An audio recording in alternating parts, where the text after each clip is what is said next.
Assalamu alaikum, I'm Hiba. And I'm Zaid, You're listening to Diary of a Matchmaker. a podcast that will take you into our world as matchmakers. We'll share our experiences and offer advice for the single Muslim. So let's dive in.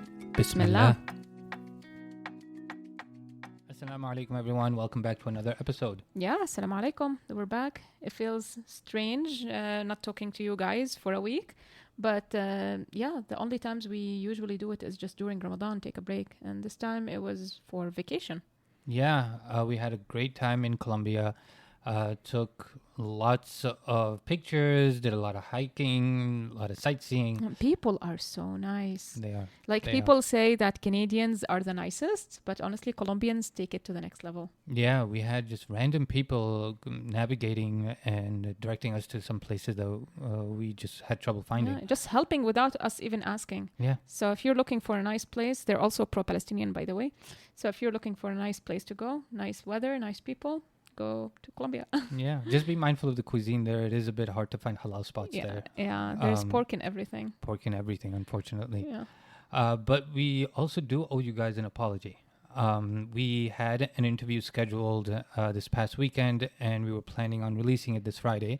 But fate had other plans, and unfortunately it got postponed. But we do have something exciting for you guys today. Mm-hmm. So this episode is going to be as raw as possible. In terms of preparation, we really just discuss bullet points and ideas. So let's just dive in. Yeah, bismillah. Bismillah. So, alhamdulillah, we have just sealed 4 years doing this work, professional matchmaking. And we were just talking about the idea, God forbid, if we were to ever start over and restart our search, would we do anything differently? And if the answer is no, then that's pretty pathetic on our part, because then it means we learned nothing as professional matchmakers. We didn't grow. We didn't grow. So, of course, needless to say, yes, alhamdulillah, we have learned a lot, and we would definitely take that into our personal lives if we were to start over again. So I would do things slightly different than you would, but there's a lot of things that overlap between us, right? Yeah, a few, yeah. So I would say one of the things for me would be spending more time looking into premarital training courses. Yeah, that's definitely also for me too. Yeah, that's something I never really thought about. I didn't even think something like that existed.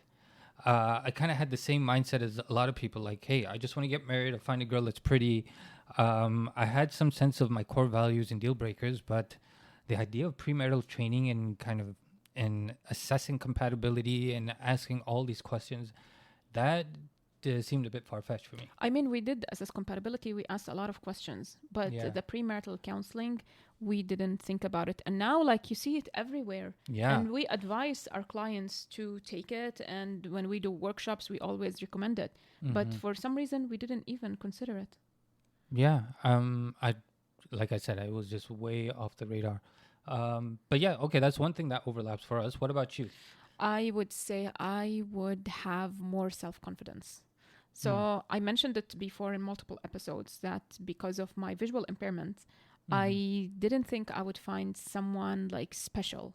I thought, okay, like just say yes to the first person that comes along and be lucky that anyone even considered you, right? Okay. I know it sounds very pathetic, but right now, alhamdulillah, I have the self-confidence and I know that Allah, like, He did send me someone great, right? But back then, I didn't think I would even get married. So, and that resulted, like I mentioned also in previous episodes, in a failed engagement, you could say, like pretty bad choices I made.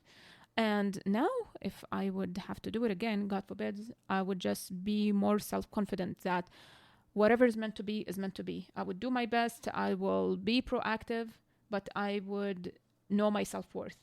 And I will not just settle for someone that's not worth it. Yeah, believe it or not, actually, I felt the same way. Now that I think about it, 9 years of rejections does do something to a person's self-confidence and self-worth. And the rejections, for the most part for me, was, hey, you don't have a medical career, you don't earn 6 figures, you have an immigration status that looks a bit unstable. Like work permit, you're on a visitor visa. I was an illegal immigrant for a long time in the States. So those were all things that ate away at me for a very long time. And then finally, when I got a message from you, I mean, just the fact that a girl showed interest in me, I was like, oh my God, wow, I actually have some value in the world. I feel like a prince. I feel like, wow, a girl actually finds me interesting. So, this like, can't be real. so before me, no girl ever reached out? A few did, but I was going along, like in one case I can remember, I was going along because of this lack of self-confidence. And I just didn't think anybody else would come along. And so I was just kind of going along and thinking, okay, this is the best that I'm going to get. And it's either this or I stay single for the rest of my life. So, and that, of course, ended in a very terrible way, the previous person that I was talking to. And because it just got to a point where I knew I would be unhappy because of many reasons, which I won't get into. And then you messaged me and I was just like shocked. Yeah. Subhanallah. So, yeah, self-confidence. Self-confidence, it's a very thin line between having that self-confidence, between being just too demanding and expecting the best and perfectionist, right? Yeah. I don't know. And I feel like a lot of people who have faced rejections for a long time will go through this. And it puts people in a very desperate situation where they'll just go for anything that comes along. And that's kind of a very dangerous situation to be in. Because then you start compromising on your core values, your deal breakers, and things like that. Yeah. So something else that I would do differently in my search is not take the idea of marriage for granted. We were talking about this before we started recording, which is that we think once we get married that, of course, we're going to do everything with our significant other. We're going to be eating dinner together. We're going to be going to sleep at the same time. We're going to be watching TV together. That everything will just kind of move smoothly and harmoniously. But then you get married and realize you have so many responsibilities with your work, sometimes to your community, sometimes to your in-laws, your parents. And these responsibilities just start piling up on your plate. And then you realize it's taking time away from your spouse, right? Yeah. And that quality time is starting to disappear. Yeah. So the thing that I'm saying is that going into a marriage and being mindful of that and being intentional about, people even talk about this date nights, right? Yeah. Like weekly date nights. Yeah. Like even though we still are working on that because, hey, we weren't expecting to be recording on a Thursday night, like right the night before we were planning to release, but still making time for these things, every week, every other week, whatever it is. And not just expecting that, hey, because I live with my wife or my husband, that we're just going to find time for each other. Yeah. I mean, if you don't dedicate time, like quality time for each other, then you're just going to grow apart without even realizing it. Like, even if it's cooking together, it's nice. It's a nice activity. Yeah, but we do a lot of that. Yeah, actually. we do. But just like sitting on the couch watching Netflix isn't exactly quality time. Yeah, it's just two people staring at a screen. But sometimes we'll talk about what we saw. Yeah, those parts I enjoy, the discussions. The discussions, All right, your turn. My turn. I would definitely be proactive. I can't say... That is a problem in Arab culture, right? Yes, I can't say this enough. I would be proactive. I would try every option out there, every avenue out there. So back then, I didn't know about matrimonial websites. But now that I do, and God forbids if I have to start again, I would put my eggs in every basket. I would get out of my comfort zone and be involved in the community, be seen, and I would even call my friends and ask them, remind them, hey guys, I'm single, I'm looking. If you know of someone good, please keep me in mind. Remove the shame from asking for help. Exactly. We just we let our culture dominate our lives, and this is not good. This is not good. We see it sometimes with clients as well. We mentioned it before, who feel this shame that I'm coming to a matchmaker. It makes me look desperate. It makes me feel eerie about it. So I would definitely, I can't stress it enough. Girls, don't just wait for Prince Charming to come suddenly land on your doorstep. you go and get him respectfully, modestly, of course, but you do your part. Yeah, I think being proactive, I mean, it's definitely more of a problem in Arab culture than it is in Desi culture. Yeah. The lack of proactiveness is something I see consistently with girls more so than guys. Yeah. And sure. one more thing is that you guys in your culture, Daisies, you have this beautiful thing that not just like the girl would look, but also her parents would look, and like they would contact like people, and I have a daughter. Like they would look for their daughter. But us, don't Arab aunties no. also look at like weddings and Okay. like go hunting at weddings and stuff? Yeah, they look for guys. They Oh. look for brides. They don't look for grooms. Oh. Yeah. And the fathers, like a father could have his daughter, like, I don't know, 30, 35, but he would never go and ask and show interest that my daughter is looking, if you know, of a good husband. Wow. Yeah, I know. It's screwed up. Yeah. Okay, my turn. Yeah. I would say, looking at my profile, so I have it here in front of me. The thing that I would definitely do differently is write a clear, extended paragraph of what I am looking for in a match. Sometimes people just create a matrimonial profile and they'll put a lot about themselves, not necessarily in an egotistical way, but they forget to sometimes highlight what they're looking for in a match. And the reason that's important is because people sometimes want to visualize whether or not they can see themselves as your significant other. So, for example, in my profile, what I wrote was the things that I love, my educational background, how I have moderate religious views, my lifestyle expectations, which is great. And I would definitely recycle some of those things. But what I didn't put was I'm looking for somebody who's also looking for a simplistic lifestyle, who is looking to grow spiritually, who makes time for their health, who is supportive and understanding of the arts. And when a girl reads that, they can look at these things and say, hey, I can see myself as this person, right? Rather than just creating a profile about yourself and just assuming that the other person gets it. But if the qualities that you have speak to the other person, wouldn't that like immediately attract the right person? Yes and no. For example, with our registration form, why do we have a question saying, what am I looking for in a spouse? Or like in terms of religious expectations? Wouldn't it just be sufficient if they just talk about themselves in the beginning? I guess because the more they share, the better picture we get of them. Right.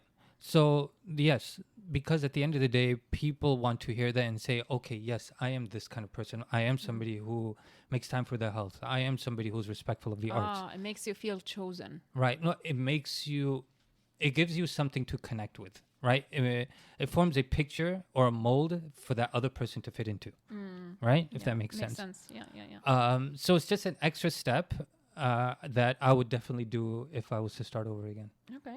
Yeah. What about you? So what I would do differently is have a list of deal breakers, non-negotiables. Oh, that's right. You didn't have that, right? I didn't. And it goes back to the same thing I mentioned before, my lack of confidence. I was just going to say yes to the first person that comes. And I did do that, and I regret it, of course. But now that I know what I know, personally, professionally, working with people, I would definitely have a clear idea of who am I looking for, who would be a good match for me, and who wouldn't work for me, and what I can tolerate, what I can't tolerate, deal breakers, of course, that's very important. And it feels a little bit hypocritical saying that we always kind of preach this, we ask about it in our registration form, we ask in discovery calls and workshops, but then when I was looking, I didn't have an idea. Right. So, yeah, I wouldn't say it's hypocritical. It's a mistake that you made. And it shows you that how much we've grown. We've grown so much. Yeah, honestly. alhamdulillah. We definitely have a clear understanding of ourselves through the process. I would say for me, I did this before, but I think I would further emphasize this, which is making your profile a magnet for the right person. Sometimes... and they talk about this in marketing also, that you don't want your service or your profile to attract every, as my mom says, Tom, Dick, and Harry, right? You don't want to attract every person. You want to attract the right person. Right. The same thing with your service. You don't want to attract every person that walks through the door. You want to attract the right person. If you're talking to everyone, you're talking to no one. Exactly. So making sure that you are not general in your profile. I was pretty specific about who I was, but I think I could have done a better job with that. And through that, maybe I would have attracted someone earlier on, but then I wouldn't have met you. Oh, ditto. But yeah, that's something I would do differently. Okay. Something else I would do differently is work on myself. Do the self-improvement, the self-work, work on my bad habits instead of bringing my bad habits with me to marriage. Like, for example, I'm a major procrastinator. I've always been this way. And I've just took it for granted, like, this is who I am. But if I worked on it before, instead of taking it for granted, it would have been much easier. Or waking up early. Okay, that I can't change. Yes, you can. I know. Yeah, but unfortunately, when we think about marriage, preparing for marriage, we think about, like you said, the honeymoon, the dress.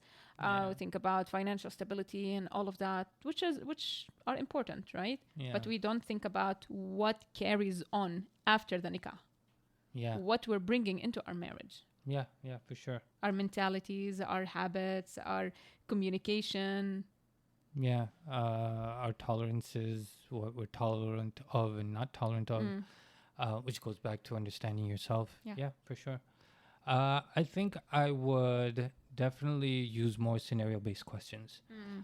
We definitely did a lot of those, but we could have done more.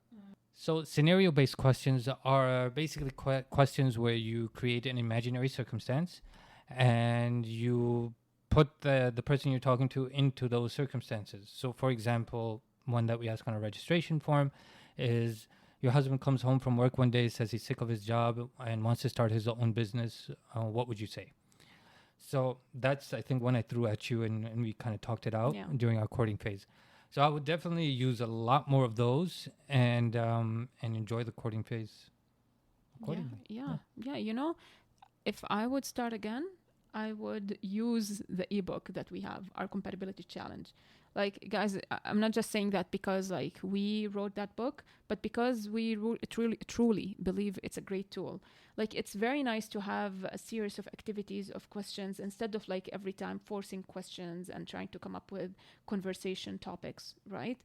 And you just learn so much about the other person. So I would ask more as well, scenario-based questions, and I would enjoy them. Yeah. If you're interested in learning more about the compatibility challenge, just check out the link under this episode.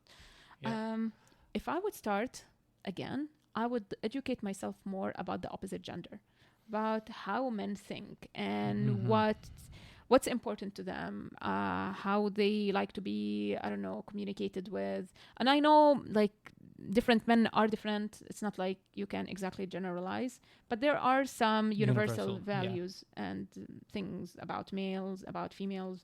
So I remember when I was way younger, I read Men from Mars, Women from Venus, and I think I forgot everything I read because it was so long ago, but I would definitely invest in learning about men. Yeah. I would say learning more about leadership. I feel like a lot of guys don't understand, and me, myself included, when I was searching, the value and importance of leadership and how much girls are looking for that. Sometimes they explicitly state that in the registration forms, that they're looking for a leader, somebody who will take charge and maintain a home. And so what does that actually mean? And there's so much in our seerah. We actually dedicated an entire episode about leadership in the seerah. And so there's so much in our seerah that we can dig through and learn from our prophetic example about what leadership means and how we can develop leadership qualities.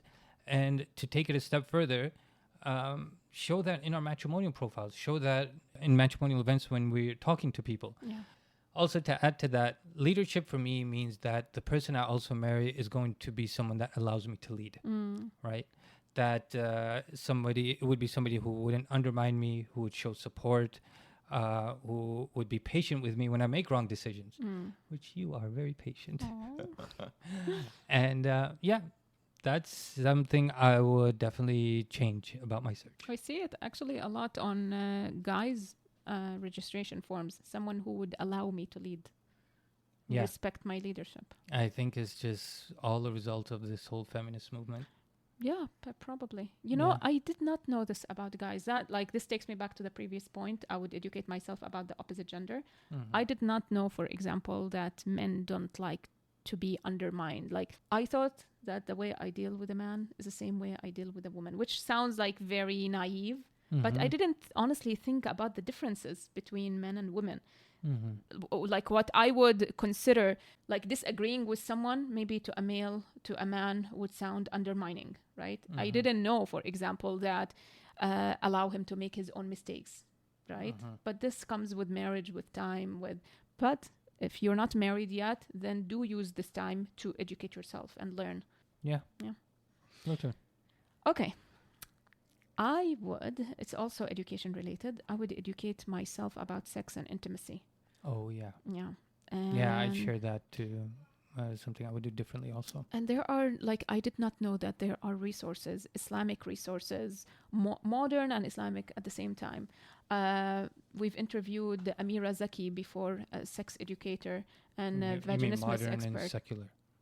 No, I mean modern and Islamic, as in not like a sheikh talking, like, because you can be modern and Islamic at the same time. Yeah. So because you made it sound like they're two contradictory things. Because it's not like, it's rare to find. It's rare to find. Right. Like, you don't want to learn about sex from, I don't know, a guy with a big beard and wearing like a thobe, and like, it just, maybe there's nothing wrong with that, but it just, I don't know. Well, on the flip side, learn it from a non-Muslim. That too. Yeah. That too.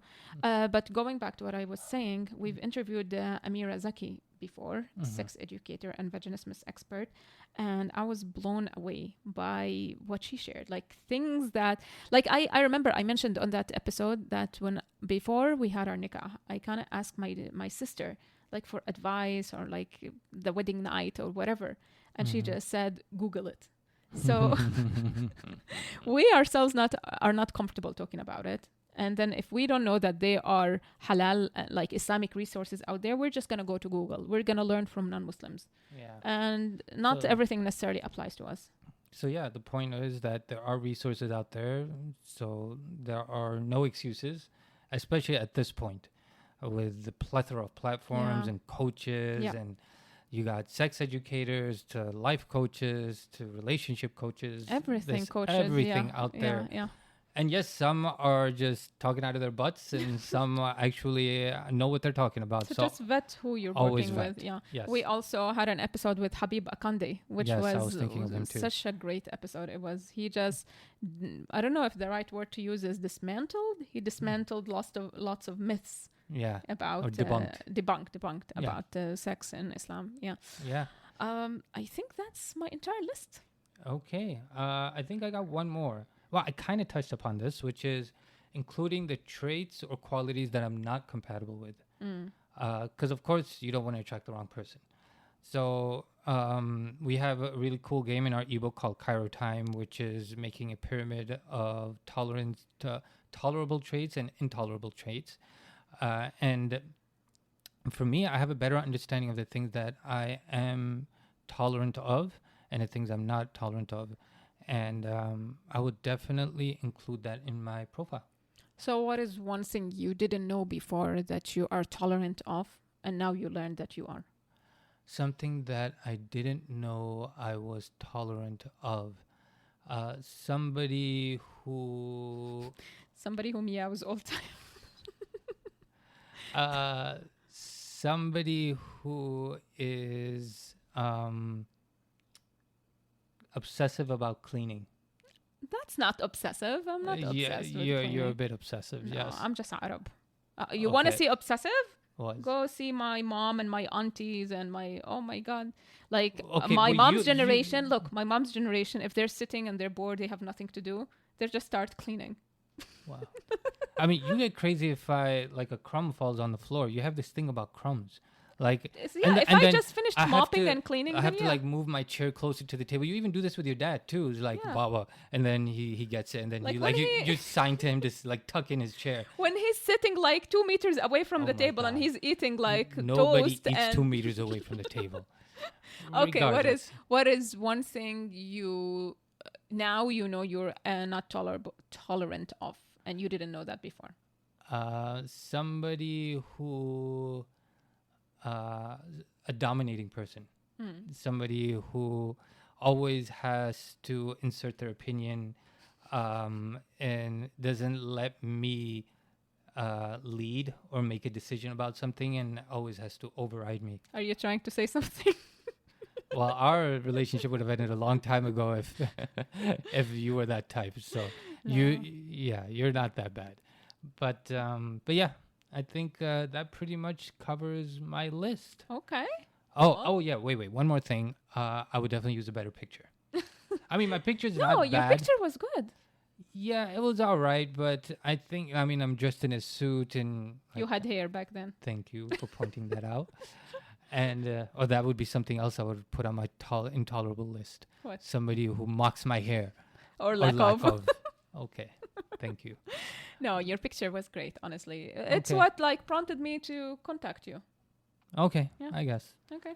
If there was a gem in this episode that you feel like you could start implementing in your search, put it in the comments. Let us know Yeah. what it is. Yeah. Whether it's, creating a list of intolerable traits or starting premarital training, let us know. We'd love to hear from you. Sure. All right. Okay. Until next time. Assalamu alaikum.